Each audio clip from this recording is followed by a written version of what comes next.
9 აპრილის მოვლენებიდან 30 წელი გავიდა. ამ 30 წლის განმავლობაში ჩვენ ტრაგედიების მთელი კასკადი გადავიტანეთ. დაწყებული სამოქალაქო დაპირისპირებით, დამთავრებული ცხინვალის, აფხაზეთის და 2008 წლის კონფლიქტებით. სამწუხაროდ ამ ყველაფრის მიუხედავად ჩვენ დღესაც არ ვართ სამშვიდობოს გასულები. და ქვეყნის უსაფრთხოების საკითხი კვლავ გაურკვეველი რჩება. დღევანდელი საქართველოს თავდაცვის უნარიანობა არანაირ რეალურ, ეფექტურ მექანიზმებს არ მოიცავს. მთელი ჩვენი სამხედრო დოქტრინა ფაქტიურად მთლიანად დამყარებულია დასავლეთის დიპლომატიურ ღონისძიებებზე. ანუ მარტივად რომ ვთქვათ, ბრიუსელის და ვაშინგტონის ბიუროკრატიული აპარატის ღრმა შეშფოთების იმედა თუ არ. დამთავრებულია, ეს არის ანტისატეკო თხრილი, რომელსაც უყურებთ 25 კილომეტრი ავაშენეთ აქ.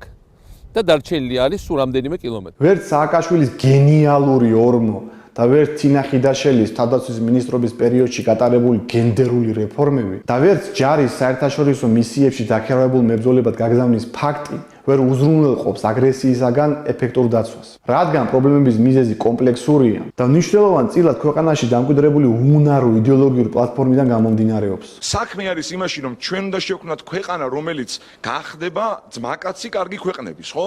და ვიღაცა დაგეხმარება შენ გვერდში დაგიდგება. ნიკა ქავთარაძის მიერ გაჟღერებული ცნობილი პაციფისტური ლიბერალური ფორმულა, რომ ბრძოლას არანაირი აზრი არ აქვს, რადგან რუსეთი დიდია, მას გააჩნია რაღაც საიდუმლო წითელი კნოპკა, რომელზე ერთი თითის დაჭერის შემთხვევაში ყველა იარაღ დაყრის და ყველაფერი დამთავრდება და ამიტომ ჩვენ უნდა მივაწვეთ ჩაკაიფებულ კლაბერ კაიტიპობა პერფორმანსებს, რომ შემდგომ ამ ჩვენი კაიტიპობით აღტაცებულმა ლიბერალურმა ქვეყნებმა ჩვენ დაგვიცვან, არის სრული იდიოტიზმი. მიამიტობის ზენიტია ის ბავშვური წარმოდგენა, რომ ვიღაცები ჩვენ მაგივრად იომებენ. მით უმეტეს ისეთი თითიდან გამოწვეული მიზეზით, როგორიცაა საქართველოს ევროინტეგრაცია. აბა ნახოთ, რამდენად აღმოჩნდება ევროპელი ამ ქალაქში. არა.